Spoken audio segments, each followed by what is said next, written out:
हे friends, welcome back. आज इस video में हम लोग बात करने वाले हैं करंट लायबिलिटीज के बारे में कि करंट लायबिलिटीज क्या होता है, कैसे करंट लायबिलिटीज को हम लोग सही तरीके से इंटरप्रेट कर सकते हैं, क्या करंट लायबिलिटीज एक कंपनी के लिए अच्छा है या बुरा है, और एक करंट लायबिलिटीज के अंदर कौन सा करंट लायबिलिटी हो सकता है। और अगर आप लोग जानना चाहते हैं कि कैसे कंपनी के एनुअल रिपोर्ट से उस कंपनी का फाइनेंशियल रिपोर्ट को निकाल के सही तरीके से पढ़ा जाए और इंटरप्रेट किया जाए, या अगर आप जानना चाहते हैं कैसे ऑनलाइन पोर्टल से जैसे मनी कंट्रोल से आप किसी भी कंपनी के फाइनेंशियल डेटा को निकाल के कैसे सही तरीके से पढ़ सकते हैं और इंटरप्रेट कर सकते हैं, तो उस वीडियोस का प्लेलिस्ट ऊपर आई बटन पे दिया हुआ है, आप जाके वो वीडियोस देख सकते हैं। तो इस वीडियो में हम लोग सिर्फ करंट लायबिलिटीज के बारे में बात करने वाले हैं, तो चलिए सीखते हैं एक साथ।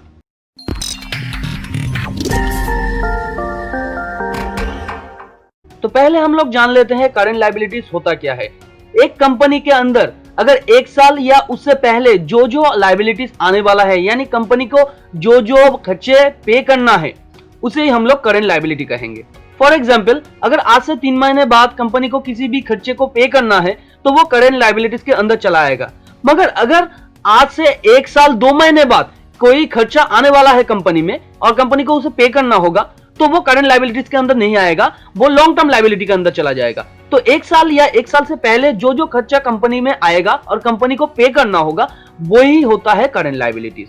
तो अभी हम लोग देख लेते हैं करंट लायबिलिटीज का कुछ एग्जांपल्स। इसके लिए मैंने रिलायंस इंडस्ट्रीज का जो फाइनेंशियल रिपोर्ट है वो मैंने खोल के रखा है। देखिए, यहाँ पे बैलेंस शीट के अंदर जो लायबिलिटी साइड है वहां पे करंट लायबिलिटी है, और करंट लायबिलिटी के अंदर बहुत सारा करंट लायबिलिटीज दिया हुआ है। Financial liabilities, borrowings, trade payables, other financial liabilities, other current liabilities, provisions, तो और भी बहुत सारा करंट लायबिलिटीज इसके अलावा हो सकता है। जैसे मैं और भी कुछ एग्जांपल्स आपको देना चाहूंगा, जैसे कि यहाँ पे देख सकते हैं नोट्स, बिल्स और loans payable, account payable, dividend, interest payable, bond, mortgage, serial obligation, जो 1 साल के अंदर ड्यू होता है, यानी 1 साल के अंदर कंपनी को जो पे करना होता है। और भी है जैसे कि accrued interest, wages, taxes, unclaimed cheque, refund, और भी बहुत सारे एग्जांपल्स हो सकता है एक कंपनी के करंट लायबिलिटीज के अंदर। तो ये कंपनी टू कंपनी डिपेंड करता है, कंपनी ने अपने फाइनेंशियल रिपोर्ट के अंदर कौन सा करंट लायबिलिटीज डाला है, या कंपनी में आने वाले 1 साल में कौन सा लायबिलिटीज आने वाला है। तो इसके लिए आपको कंपनी के जो फाइनेंशियल रिपोर्ट है उसके अंदर ही देखना चाहिए कि करंट लायबिलिटीज क्या दिया हुआ है, और भी बहुत सारा इसके अलावा भी हो सकता है। तो चलिए अभी जानते हैं क्या करंट लायबिलिटी एक कंपनी के लिए अच्छा है या बुरा है। देखिए, करंट लायबिलिटी कभी भी एक कंपनी के लिए अच्छा नहीं होता या बहुत बुरा भी नहीं होता, एक कंपनी टू कंपनी के ऊपर डिपेंड करता है। तो अच्छा कब है? फॉर एग्जांपल, एक कंपनी है, यानी कि आप यहाँ पे रिलायंस इंडस्ट्रीज को ही पकड़ लीजिए। रिलायंस इंडस्ट्रीज को आने वाले 2 महीने में एक असाइनमेंट मिला है, जिसको डिलीवर करने के बाद कंपनी को अच्छा खासा प्रॉफिट मिल सकता है, और कंपनी के हाथ में अभी उतना पैसा नहीं है कि वो असाइनमेंट अभी वो पूरा करे। तो कंपनी इस केस में क्या करेगा? शॉर्ट टर्म लोन ले लेगा, और लोन लेके अपना जो असाइनमेंट है उसे पूरा कर देगा, और कंपनी यहां से मुनाफा कमा लेगा। तो ये कंपनी के लिए एक अच्छा है। और बुरा कब है?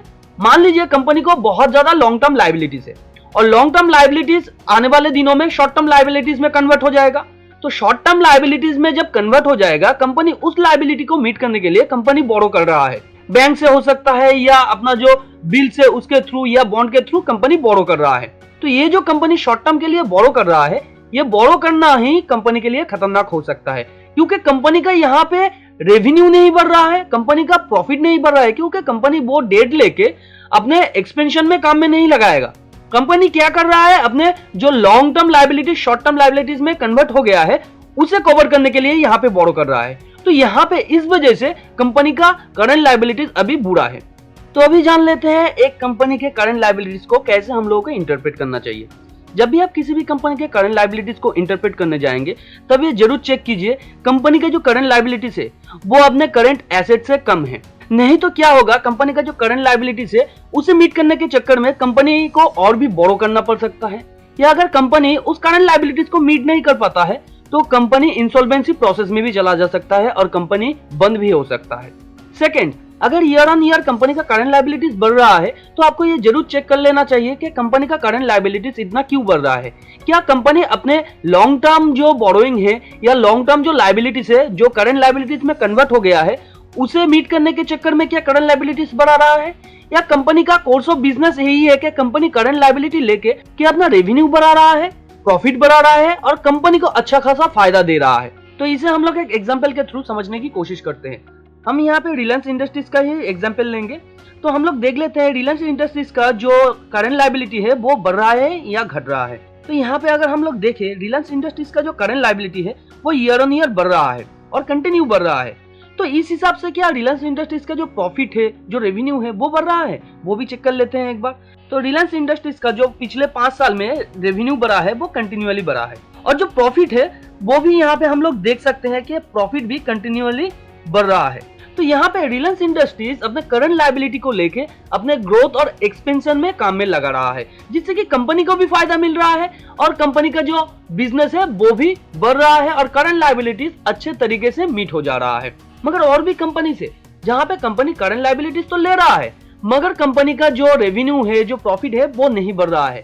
अगर ऐसा हम लोग एक एग्जांपल देखना चाहे तो मैं एक कंपनी का नाम आपको बता रहा हूं, IL&FS, जो पिछले साल ही यानी 2019-20 को कंपनी बैंकक्रप्ट हो गया था। तो उस कंपनी का अगर आप लोग फाइनेंशियल स्टेटमेंट को देखें तो वहां पे आप देख सकते हैं कंपनी का जो करंट लायबिलिटी है वो बहुत ज्यादा बढ़ गया था, जो लॉन्ग टर्म लायबिलिटी था वो बहुत ज्यादा बढ़ गया था और कंपनी का रेवेन्यू और प्रॉफिट केवल ना के बराबर था। और ये फॉर्मूला कहां पे काम करता है कि कंपनी का करंट लायबिलिटी बढ़ रहा है ईयर ऑन ईयर, उसके साथ रेवेन्यू बढ़ रहा है और प्रॉफिट बढ़ रहा है। ऐसा फाइनेंशियल स्टेटमेंट सिर्फ आपको ग्रोथ कंपनी के अंदर देखने को मिलेगा।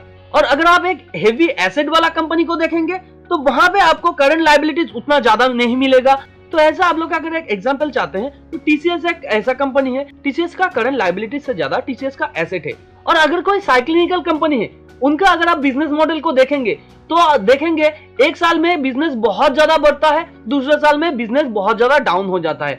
यानी जब इकोनॉमिक बूम आता है उस टाइम पे कंपनी का बिजनेस अच्छा चलता है और जब इकोनॉमिक डाउन टर्न आता है तब उसका बिजनेस बहुत ही खराब चलता है। कि कंपनी का जब अच्छा खासा सेल हो रहा था कंपनी का करंट लायबिलिटीज बहुत ज्यादा बढ़ गया था, मगर जब सेल धीरे धीरे डाउन हो गया है और जो इकोनॉमी डाउन टर्न में चला जा रहा है तब कंपनी का करंट लायबिलिटीज धीरे धीरे घट जा रहा है। तो ये साइक्लिकल कंपनी में होता है। जैसे कि एग्जांपल ले लीजिए आप किसी मोटर कंपनी का, किसी रियल एस्टेट कंपनी का।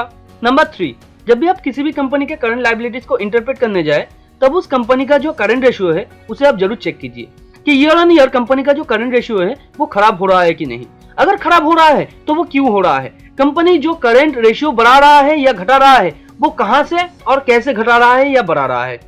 और अगर आप करंट रेशियो क्या होता है और कैसे करंट रेशियो को कैलकुलेट किया जाता है अब नहीं जानते हैं तो ऊपर आई बटन पे वीडियो का लिंक दिया हुआ है, आप जाके वो वीडियो देख सकते हैं।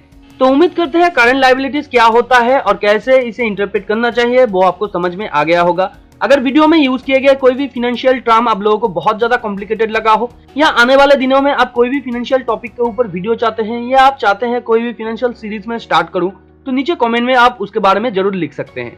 वीडियो अगर नॉलेजेबल लगा है तो वीडियो को लाइक कीजिए और ऐसे ही नॉलेजेबल वीडियो को अपने फ्रेंड्स एंड फैमिली के साथ शेयर कीजिए जो फाइनेंस और स्टॉक मार्केट में इंटरेस्ट रखते हैं। और अगर चैनल को अभी तक सब्सक्राइब नहीं किया है तो चैनल को सब्सक्राइब कर दीजिए और बाजू में जो बेल आइकन है उसे भी हिट कर दीजिए ताकि नए वीडियो का नोटिफिकेशन आप लोगों को तुरंत मिल सके। मिलते हैं अगले वीडियो पर, तब तक के लिए बहुत ज्यादा अपना ध्यान रखिए। Thanks for watching and happy investing.